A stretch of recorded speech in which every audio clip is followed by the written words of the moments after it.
Palavra da Verdade, com Hernandes Dias Lopes. Eu quero partilhar um texto muito conhecido de todos, que está em Marcos capítulo 14.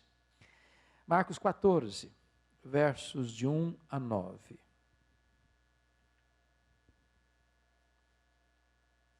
Lido o texto, mantenha a sua Bíblia aberta comigo nesta passagem.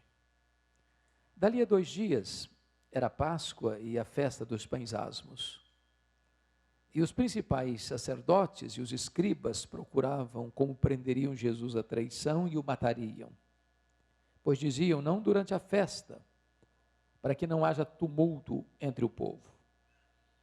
Estando Jesus em Betânia, reclinado à mesa, em casa de Simão, o leproso, veio uma mulher trazendo um vaso de alabastro com preciosíssimo perfume de nardo puro. E quebrando o alabastro, derramou o bálsamo sobre a cabeça de Jesus. Indignaram-se alguns entre si e diziam, para que este desperdício de bálsamo? Porque este perfume poderia ser vendido por mais de 300 denários e dar-se aos pobres. E murmuravam contra ela. Mas Jesus disse, deixai-a, por que a molestais? Ela praticou boa ação para comigo. Porque os pobres sempre os tendes convosco, e quando quiserdes podeis fazer-lhes bem, mas a mim nem sempre me tendes. Ela fez o que pôde, antecipou-se a ungir-me para a sepultura. Em verdade vos digo, onde for pregado em todo o mundo o evangelho, será também contado o que ela fez, para a memória sua. Amém.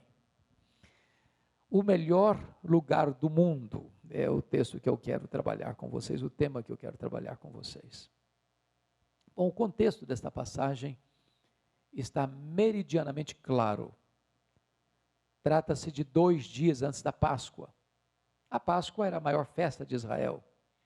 Apontava para a grande libertação da escravidão no Egito, quando se olhava para as lentes do retrovisor, e apontava para frente, para a cruz, onde Jesus abriu as portas do nosso cativeiro. A Páscoa era a alegria dos judeus e era o terror dos romanos. Isso porque na Páscoa a população de Jerusalém quintuplicava e os romanos tinham preocupação com rebeliões e motins. Tanto é fato que na festa da Páscoa todo o aparato militar de Roma, que ficava em Cesareia Marítima, se transferia para Jerusalém. Até mesmo o tetrarca da Galileia, nesse período da Páscoa, se transferia para Jerusalém. E diz a Bíblia que 2 dias antes da Páscoa, as principais autoridades, os sacerdotes, os principais sacerdotes, os escribas, estão tramando, urdindo, maquinando, orquestrando, para prenderem Jesus à traição e matá-lo depois da festa, quando o povo já tivesse ido embora, sem muito tumulto. Mas é curioso que Mateus 26, texto paralelo deste, diz que foi Jesus quem disse para os seus discípulos, 2 dias antes da Páscoa, que ele estava para ser entregue nas mãos dos principais sacerdotes e escribas para ser crucificado. Aí você aprende uma lição. Quando os homens pensam que eles estão no controle, quando eles pensam que eles são os protagonistas da ação, eles estão apenas cumprindo uma agenda já pré-estabelecida por Deus. Quem tem as rédeas da história nas mãos é o nosso Deus. Mas curiosamente, enquanto os líderes em Jerusalém querem matar Jesus, 10 quilômetros dali, na aldeia de Betânia, tem uma família preparando um jantar para Jesus, uma festa para Jesus. E Jesus é esta personagem que provoca sentimentos tão distintos, amado por uns, odiado por outros, adorado por uns, rechaçado por outros. Curiosamente, esse jantar em Betânia acontece na casa de um homem, chamado Simão. A Bíblia não fala do sobrenome dele, mas adjetiva este homem, Simão, o leproso. E eu pergunto a vocês, esse homem ainda era leproso? E a resposta categórica, insofismável, é esta: não, claro que não. Por que você sabe? Porque se ele fosse leproso, ele não podia ficar em casa. Se ele fosse leproso, ele não podia receber ninguém na sua casa. Mas se o Simão não era mais leproso, por que o evangelista relata que o jantar aconteceu na casa de Simão, o leproso, e não na casa de Simão, o ex-leproso? Para alertar-nos ainda hoje de um grande perigo. O perigo de carimbar pessoas. O perigo de rotular gente. O perigo de fazer uma tatuagem existencial nas pessoas. Porque rótulo fica, mesmo quando ele não é mais preciso. O doente está curado, o perdido foi encontrado, o pecador foi salvo, o viciado está liberto, mas o rótulo fica. Não rotule, gente. Nesse jantar, quem se destaca é uma mulher. Esse fenômeno, esse episódio, está relatado nos 4 evangelhos. Mateus 26, Marcos 14, Lucas 22 e João 12. Nos evangelhos sinóticos, esta mulher é incógnita, o nome dela não aparece. Mas em João 12, essa mulher tem nome. É Maria, irmã de Marta e Lázaro. E é curioso que Maria só aparece 3 vezes nos evangelhos. A primeira vez, em Lucas 10, ela está aos pés de Jesus para aprender.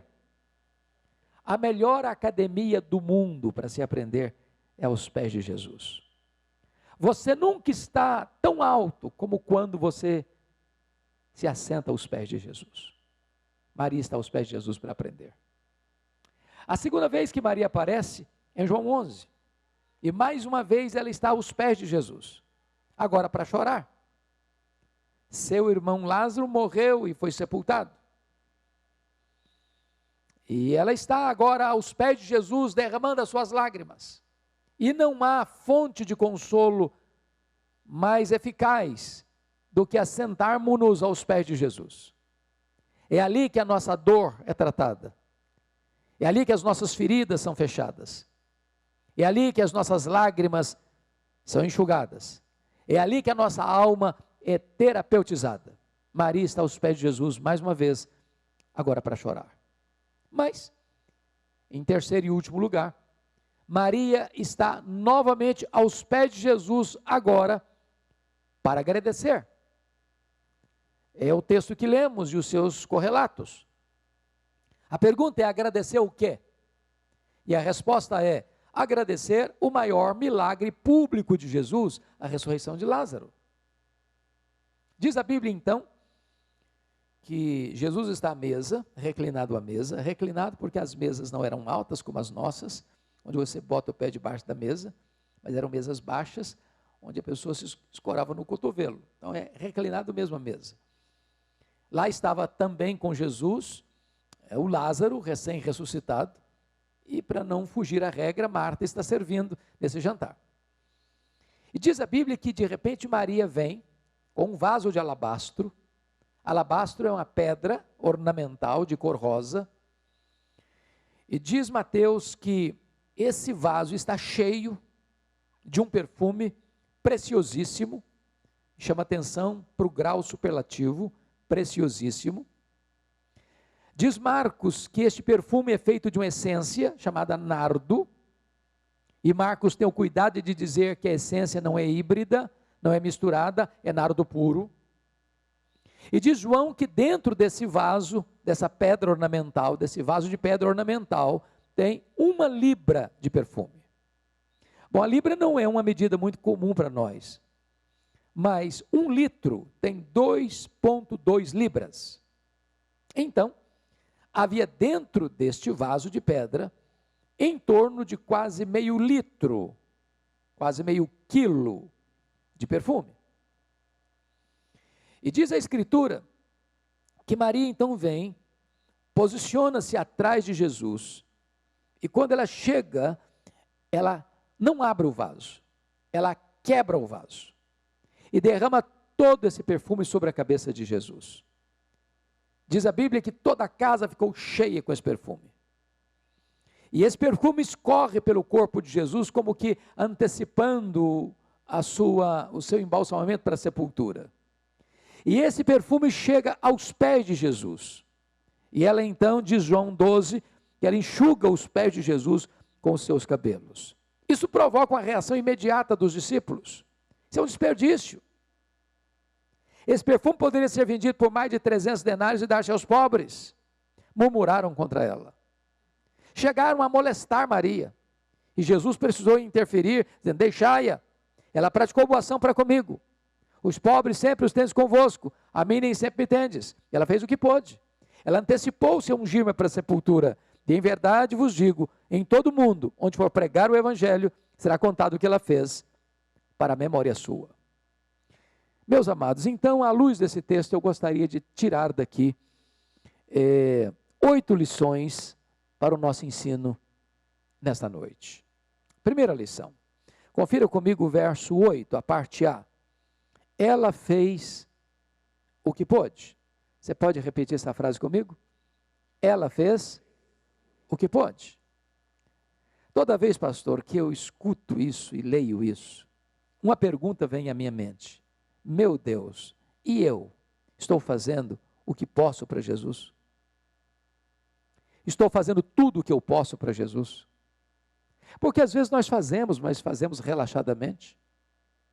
Às vezes nós fazemos, mas não fazemos tudo o que podemos. Às vezes nós fazemos, mas não fazemos de todo o coração. Maria fez o que pôde.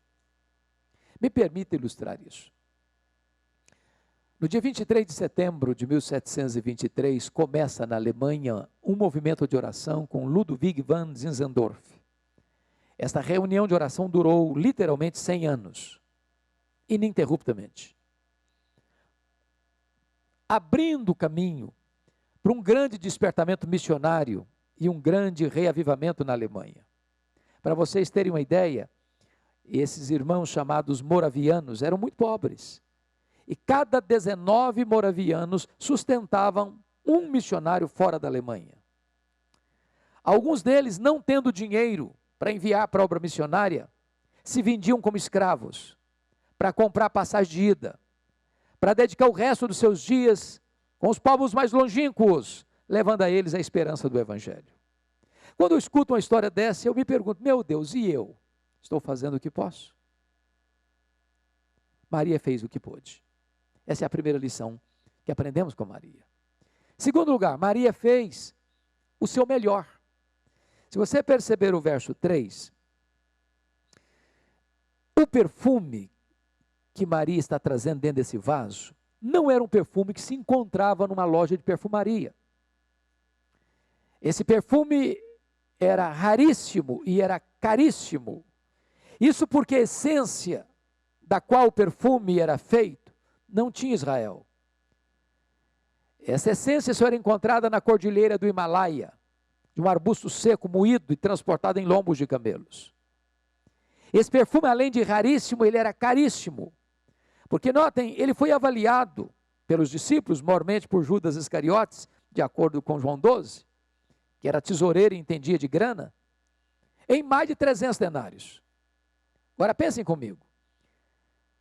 Se tinha dentro desse vaso uma libra de perfume, quase meio litro, quase meio quilo, significa dizer que cada grama desse perfume custava 1 denário. Agora, 1 denário era o salário de um trabalhador durante um dia.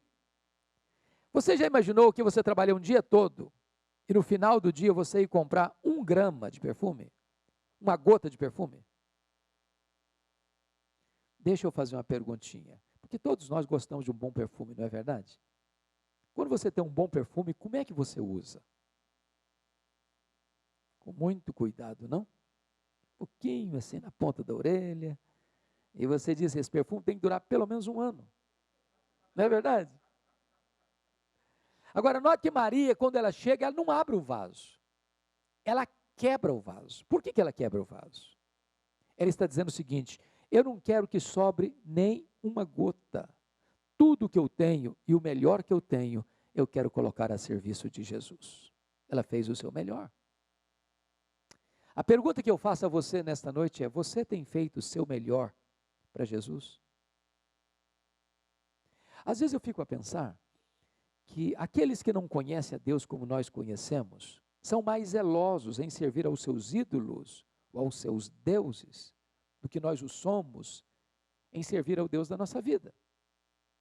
Eu estava pregando em Portugal há uns 4 anos, na cidade de Porto, e fui visitar uma cidade próxima a Coimbra, a cidade de Águeda. E na medida que viajávamos, caravanas e mais caravanas caminhavam pelo asfalto. E eu fiquei intrigado com aquilo. E eu perguntei, mas o que essas pessoas estão fazendo? Me responderam, elas estão indo a Fátima pagar promessas. E eu perguntei, mas a que distância elas estão andando a pé? Me responderam, a mais de 300 quilômetros. Aí a ficha caiu. Falei, meu Deus, quantas vezes a gente mora na cidade onde está o templo da igreja, no bairro onde está a igreja, na rua que está a igreja. A gente tem carro, tem Uber, tem ônibus. Se tiver um climazinho meio complicado, a gente, não, hoje eu não vou não. É muito quente, não vou hoje também não. Se der um feriado, a gente some, na primeira oportunidade. E aí, de repente, as pessoas que não conhecem a Deus são mais zelosas em servir aos seus ídolos do que nós somos em servir ao Deus da nossa vida. Maria fez o seu melhor. Mas em terceiro lugar, Maria fez de forma sacrificial. Porque eu confesso que nós não poderíamos entender essa passagem dentro da cultura brasileira. Ô, gente, ninguém em sã consciência aqui no Brasil trabalha um ano inteiro, porque se eram mais de 300 denários, está se falando do salário acumulado de um ano. Ninguém trabalha aqui um ano inteiro para comprar um frasco de perfume. Para você entender essa passagem, você precisa se transportar para a cultura judaica. Quando uma menina fazia transição de menina para moça, e os pais tomam um susto, porque é muito rápida essa transição, a menina começava a investir suas economias pessoais para comprar esse perfume, gota a gota, grama a grama, ia acondicionando nesse vaso de pedra, de alabastro, para o dia mais sonhado, mais desejado da sua vida, o dia das suas núpcias, do seu casamento. Pois Maria pega aquilo que tem mais valor para ela, aquilo que tem mais significado para ela, aquilo que é mais importante para ela, que ela preparou para o tempo e o dia mais feliz da sua vida e coloca tudo isso a serviço de Jesus. Ela fez sacrificialmente. Então me permita uma pergunta. O que é que hoje você está fazendo para Jesus que possa receber o selo de sacrificial? Qual foi a última vez que você expressou sua generosidade?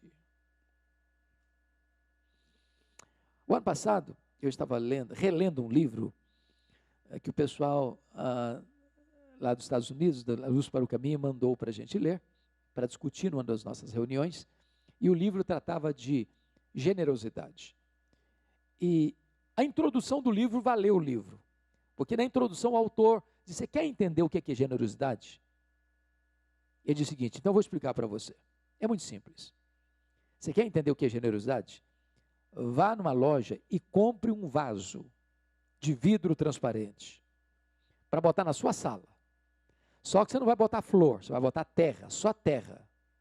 Passar por lá todo dia e olhar para o vaso. Para lembrar você duas coisas. Primeiro, de onde você veio? Você veio do pó. Segundo, para onde você vai? Você vai voltar para o pó. Pergunta, do pó que você veio, quanto você trouxe? Nada. Para o pó que você vai, quanto você vai levar? Nada. Então você não é dono de nada.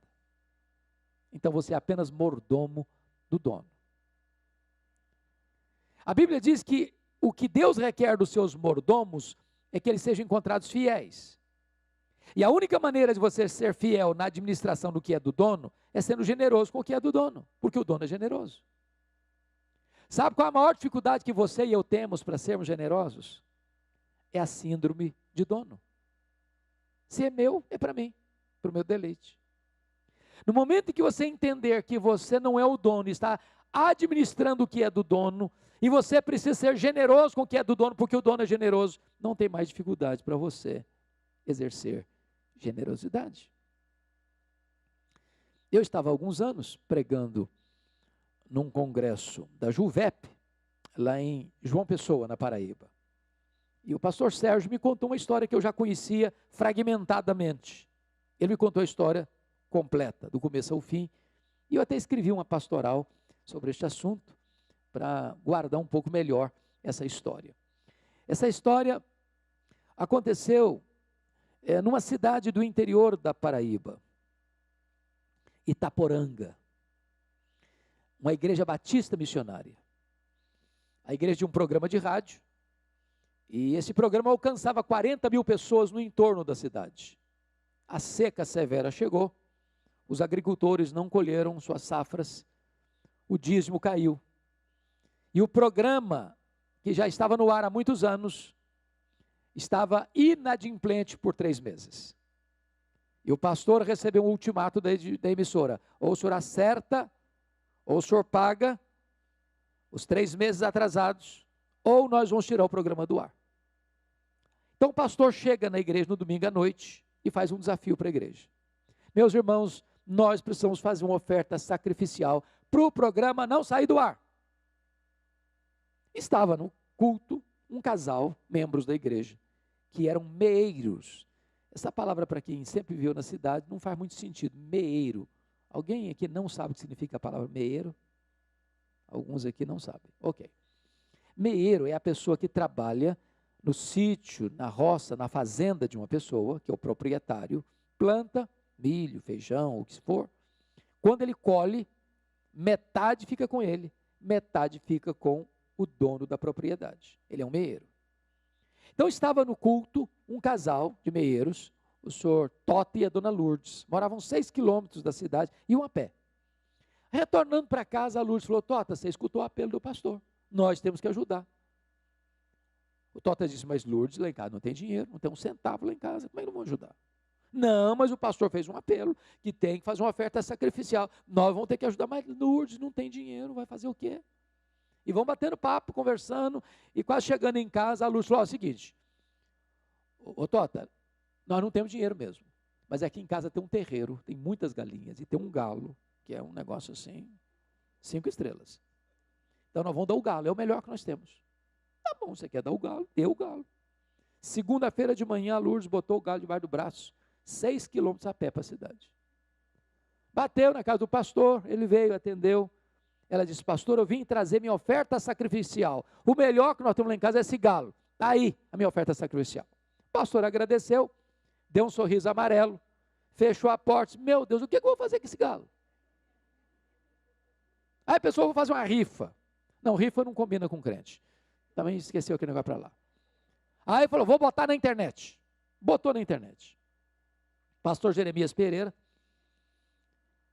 abre a caixa de e-mail, domingo de manhã, a história da mulher do galo. Ele foi tocado por Deus, chegou na igreja e falou: meus irmãos, tem uma igreja em Itaporanga, no interior da Paraíba, que está precisando de um socorro para manter o programa no ar. Vamos levantar uma oferta agora para enviar para aquele irmão. Fizeram a oferta, levantaram um recurso que representava 2 anos de programa. Ligou para o pastor: fica tranquilo, que durante 2 anos o programa está garantido. O próprio pastor Jeremias está pregando lá em Toronto, na igreja do pastor Ceni Tavares, um grande amigo. Contou a história da mulher do galo. Levantou um irmão e disse: olha, eu quero saber se a dona Lourdes precisa de alguma coisa. Ah, ela mora numa casa muito simples, tem energia, mas não tem geladeira. Então vamos mandar o dinheiro para comprar uma geladeira, comprar um fogão, comprar o que ela precisa. Aí o pastor Jeremias está pregando numa outra igreja, levanta um empresário e diz: eu quero saber como é que é essa terra que a dona Lourdes trabalha. Ela não vai ser meieira mais não, vamos comprar a terra, vamos passar a escritura para ela, ela vai ser dona da terra. Comprar a terra, passar a escritura. O pastor está pregando uma outra igreja, levanta o irmão e diz: eu quero saber se essa terra produz, se essa terra precisa ser tratada, se tem que cavar poços, se tem que adubar, para essa terra produzir. Mandaram o engenheiro agrônomo lá para investigar, para fazer tudo que precisava. Está pregando uma igreja em Nova York. Contou a história da mulher do galo. Levanta o irmão e quer saber como é que é a casa da dona Lourdes. Não, ela mora num lugar muito simples, tem energia, agora tem geladeira, mas a casa é muito simples. Falei, então bota tudo no chão, vamos fazer uma casa grande, bonita, confortável, mobiliar tudo que ela precisa. Essa história chega num jornalista da Christianity Today, em Nova York. Ele pega um avião em Nova York, desce em João Pessoa, pega um carro, vai a Itaporanga, para entrevistar a dona Lourdes Sotota. E essa história percorreu o mundo. Porque uma pessoa, sem querer ou esperar receber nada em troca, resolveu fazer uma oferta sacrificial. Meus irmãos, eu tenho aprendido isso todo dia. A Bíblia diz que quem dá ao pobre, a Deus empresta. A Bíblia diz que a alma generosa, essa prosperará. Deus não fica em débito com ninguém. Se você não tem o hábito bendito de abençoar pessoas, de ofertar, comece a ter. Você vai ter experiências incríveis, porque Deus é generoso. A bênção do Senhor enriquece, e com ela não tem desgosto. Mas a quarta lição que a gente aprende com Maria aqui, é que Maria não só fez o que pôde, o melhor e de forma sacrificial, mas ela fez apesar das críticas. O pastor disse que está fazendo 20 anos de ministério. Eu completei agora, pastor, dia 17 de janeiro, 40 anos de ministério. Eu nunca vi gente se levantando para fazer um trabalho relevante no reino de Deus, sem enfrentar críticas.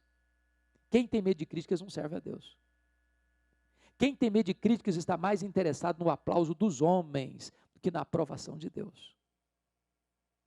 Maria enfrentou 3 críticas, confira comigo aí. No versículo 4 está escrito: indignaram-se alguns entre si e diziam, para que esse desperdício de bálsamo? A pergunta é: quem são esses alguns aqui?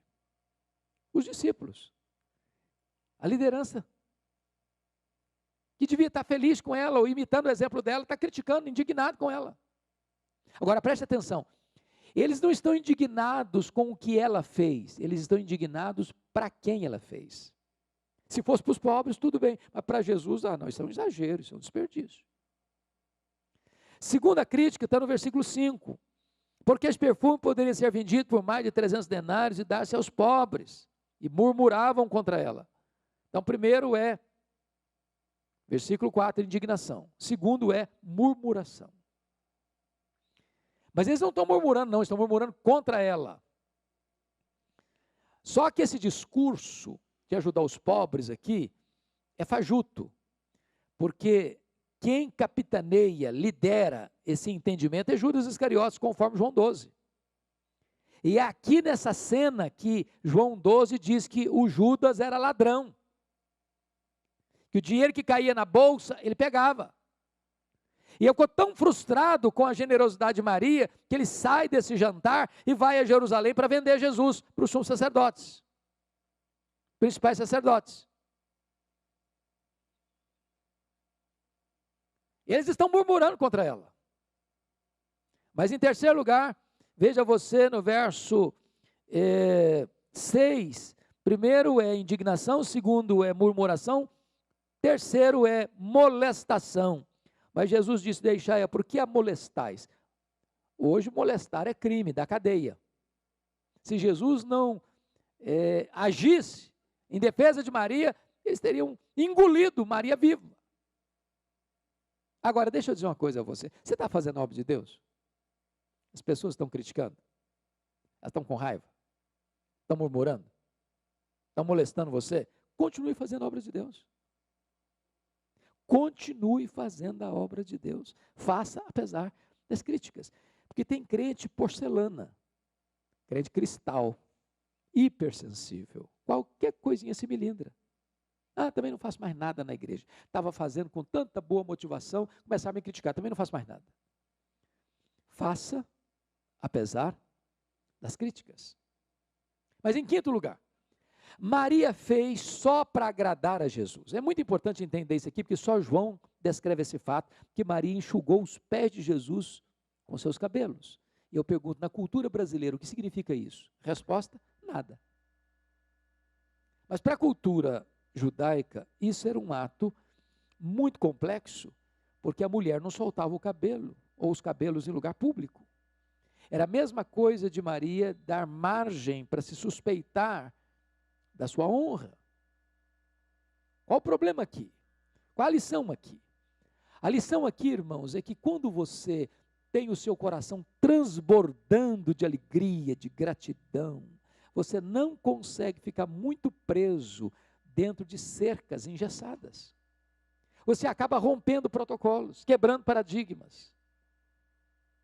Maria não está preocupada com o que Judas vai falar, com o que Mateus vai dizer, com o que Tomé vai falar. Ela só tem um vetor que governa a vida dela, é agradar ao Senhor Jesus. Às vezes na nossa vida cristã, a gente fica muito cheio de milindres. Não posso fazer isso porque vai desagradar o fulano. Se eu fizer aquilo outro, o Beltrano não vai gostar. Se eu falar aquilo outro, também aquele irmão lá vai ficar chateado. E a gente fica cheio de dedos, cheio de milindres. E às vezes tentando agradar a homens, a gente acaba desagradando a Jesus. Eu não estou dizendo que você está com liberdade para sair desagradando as pessoas, não. O que eu estou dizendo é que o vetor que deve governar a sua vida é agradar somente a Jesus. Mas em sexto lugar, Maria nos ensina que, primeiro, fez o que pôde, fez o melhor, fez de forma sacrificial, fez apesar das críticas, fez só para agradar a Jesus, mas em sexto lugar, ela fez a pessoa certa. Confira aí versículos 6 e 7. Jesus diz assim: ela praticou boa ação para comigo, porque os pobres sempre os tendes convosco, e quando quiseres podeis fazer-lhes bem, mas a mim nem sempre me tendes. Será que Jesus está dizendo que os pobres não são prioridade? Que eles podem ser deixados para depois? É isso que Jesus está ensinando. E a resposta é um sonoro não. Aliás, Jesus, numa das cenas do juízo final, relatado lá em Mateus 25, 31 a 46, elenca só pecados de omissão com relação às pessoas necessitadas. Estive com fome e não me deste comer, com sede e não me deste beber, doente e não fostes ver-me, preso e não me visitaste, forasteiro e não me abrigaste.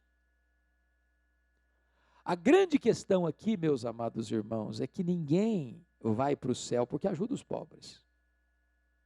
Ajudar os pobres não é a causa da salvação. Ajudar os pobres é a evidência da salvação pela graça. Quem move você em direção aos pobres é Jesus. Então, você não é salvo porque ajuda os pobres, mas porque você é salvo, você é generoso para ajudar os pobres.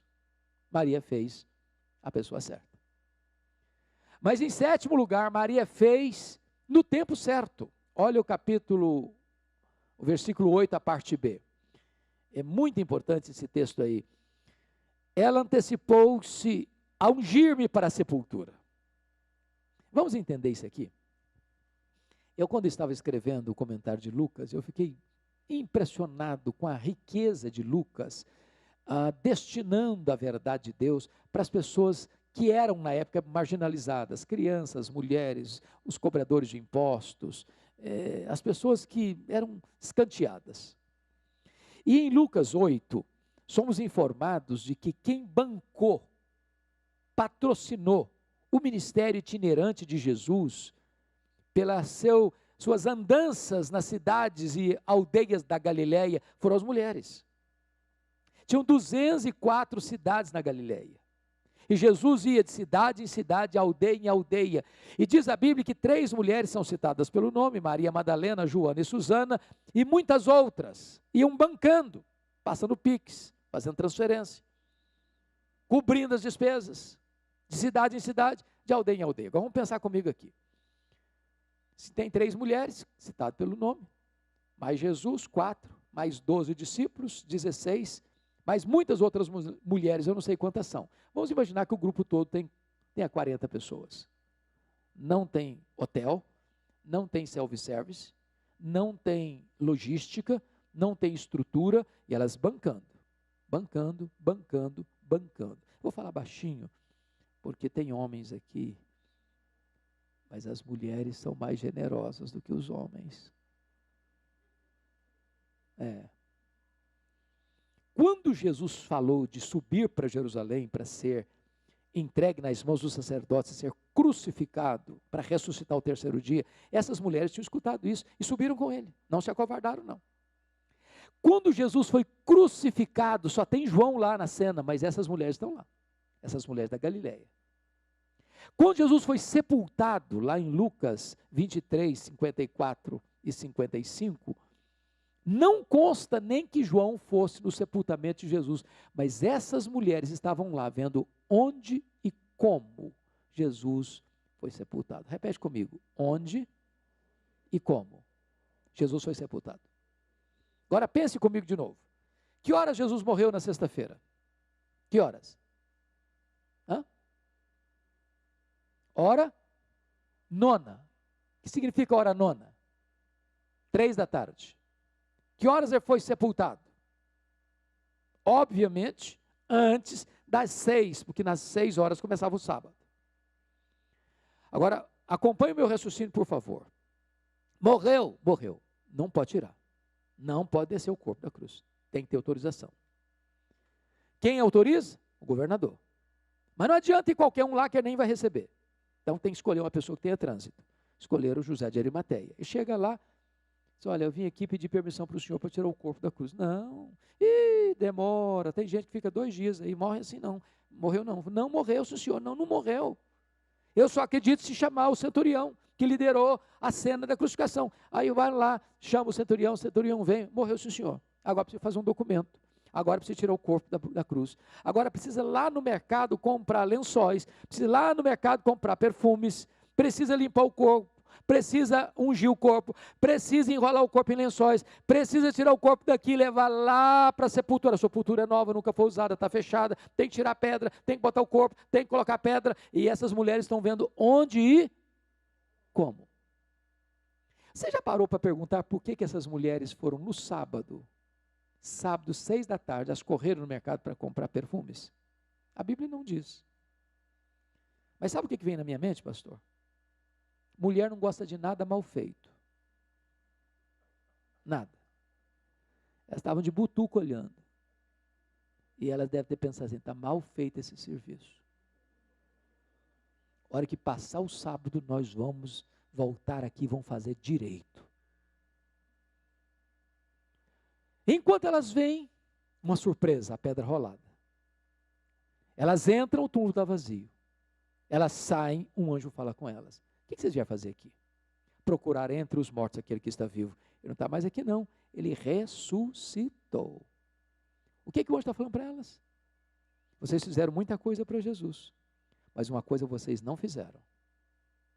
Vocês não anteciparam ungir o corpo dele para a sepultura. Ele não precisa mais desse perfume não, ressuscitou. Qual a lição que a gente aprende aqui? Há coisas na vida que ou você faz hoje, ou você nunca mais vai ter chance de fazer. Aquela conversa, aquele confronto, aquele conselho, aquele acerto, aquele conserto, aquela reconciliação, aquela ajuda. Ou você faz hoje, ou passa da hora. Eu tenho brincado que uma das coisas que mais me choca na cultura brasileira são os nossos funerais. Por 2 razões. Primeiro, porque eu nunca vi ninguém receber tanto elogio como defunto. Nunca vi. É uma rasgação de seda em cima do caixão que não tem mais fim. A grande pergunta é se aquela pessoa escutou alguns desses elogios. Porque depois de morto ninguém escuta elogio mais. Nem fica emocionado. Então, se você tem que elogiar alguém, elogie em vida. Se você tem que trazer uma palavra boa, um bálsamo para o coração, faça enquanto a pessoa está viva. Mas tem crente assim, muito santarrão, que diz, não, pastor, esse negócio de elogiar é um perigo, a pessoa vai ficar vaidosa. O que a Bíblia proíbe é hipocrisia. Mas a palavra boa, na hora certa, é uma chuvarada de conforto à alma. A segunda coisa que me choca é que defunto recebe mais flores que pessoas vivas. Dá para entender isso?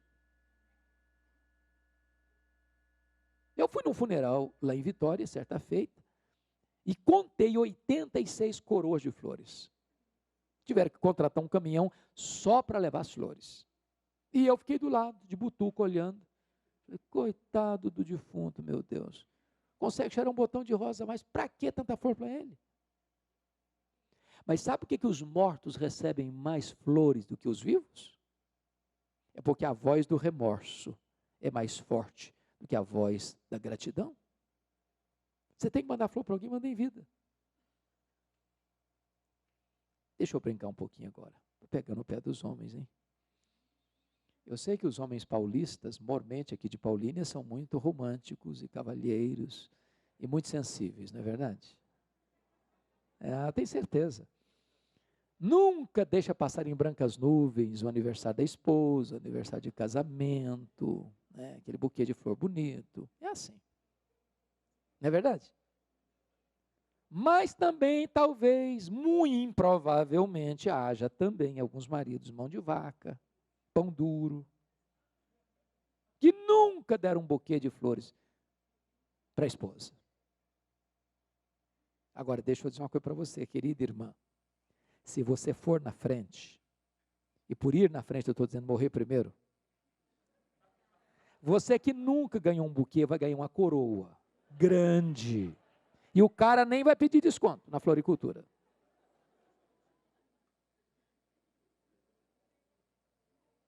Você tem que dar flor para alguém, dê em vida. Você tem que abençoar alguém, abençoe enquanto a pessoa está precisando. Mas, em último lugar, oitavo e último lugar, Maria fez com reflexos para a eternidade. Olha o verso 9 comigo. Em verdade, vos digo, onde for pregado em todo o mundo o evangelho, será também contado o que ela fez para a memória sua. E aqui me impressiono porque Maria, numa casa pequena, de uma vila pequena, de um país pequeno, há 2000 anos, realiza uma cerimônia, e esta cerimônia é proclamada dos outeiros da história nos ouvidos do mundo. E exatamente hoje, 16 de março de 2022, no templo da Igreja Presbiteriana de Paulínia, São Paulo, esta profecia de Jesus se cumpre mais uma vez. A grande pergunta para nós nesta noite é esta: o que é que eu estou fazendo hoje que vai impactar as futuras gerações? Porque nós vivemos uma geração materialista, consumista, narcisista, egoísta, que pensa só em si mesmo, olhando para o umbigo. E nós precisamos desesperadamente, meus irmãos, pensar nas futuras gerações. A nossa vida precisa impactar aqueles que estão adiante de nós. Nós estamos numa corrida de bastão, numa maratona. Se nós falharmos em passar esse bastão para os nossos filhos, para os nossos netos, nós teremos fracassado rotundamente na nossa missão. Eu não sei se você de vez em quando pensa nessas coisas. De vez em quando me vem umas ideias malucas na cabeça. Eu penso assim, meu Deus, se Jesus não voltar antes, daqui a 50 anos, depois que eu tiver empacotado, e alguém passar lá no cemitério, espanar a poeira daquela placa de mármore branca, será que a minha história vai impactar alguém? Sua história vai impactar alguém? Em verdade vos digo, que em todo mundo onde for pregado o evangelho, será contado o que ela fez para a memória sua. E eu queria concluir trazendo à memória esclarecida de vocês a história de um missionário inglês, David Livingstone, que foi para a África, dedicou sua vida na África. Foi atacado por um leão na África e perdeu a mobilidade do seu braço direito. Adoeceu e morreu na África.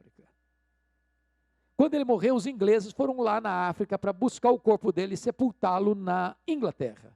Os africanos disseram, vocês podem até levar o corpo dele, mas o coração dele vocês não vão levar. Ele amou a África. Ele deu a sua vida pela África. O coração dele vai ser sepultado na África. Sabe o que fizeram? Abriram o peito dele, arrancaram o coração dele e sepultaram o coração dele na África. Quando você vai a Malawi, Lá tem uma catedral de chão batido e uma placa de bronze na parede, para a glória de Deus e em memória de David Livingstone. Levaram o corpo dele para Londres, sepultaram-no na abadia de Westminster, onde estão sepultados os reis e os nobres da Inglaterra. O túmulo mais visitado na abadia de Westminster é de David Livingstone. E lá tem uma placa de bronze com os seguintes dizeres: para a glória de Deus e em memória de David Livingstone. Que você e eu possamos viver de tal modo que Deus seja glorificado e que a nossa memória se perpetue nas futuras gerações. Que Deus nos ajude a estar no melhor lugar do mundo, aos pés de Jesus, para aprender, para chorar, para agradecer, fazendo o que podemos, fazendo o nosso melhor, fazendo de forma sacrificial, fazendo apesar das críticas, fazendo só para agradar a Jesus, fazendo a pessoa certa, fazendo no tempo certo, fazendo com reflexos para a eternidade. Que Deus nos abençoe. Amém.